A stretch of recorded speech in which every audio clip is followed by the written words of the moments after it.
Par fierté, il y en a qui diront que le Real va gagner ce match. Libre à eux. Le retour de Vinicius, qu'est-ce que ça va donner? Il y a tellement de questions sans réponse que ça génère des doutes. N'oubliez pas d'abonner, de liker, ça fait toujours plaisir. Donc, libre à vous. Ok? Vinicius est de retour.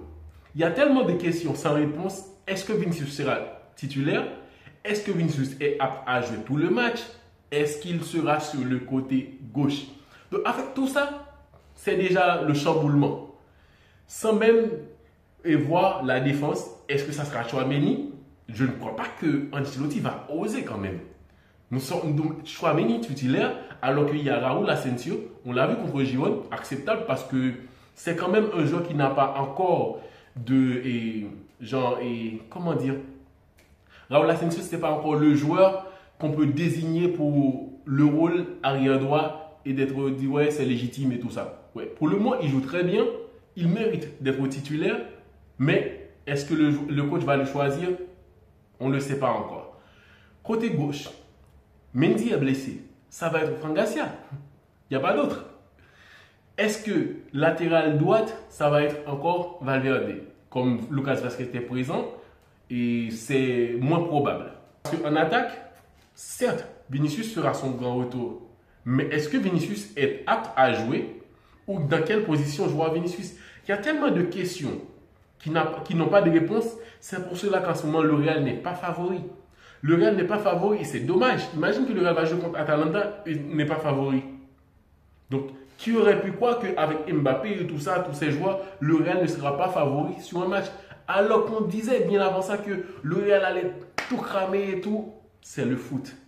Il faut être bien structuré, il faut être équilibré, les joueurs à leur place pour que ça marche. Donc en ce moment, au Real Madrid, on se demande, est-ce que Rodrigo y jouera?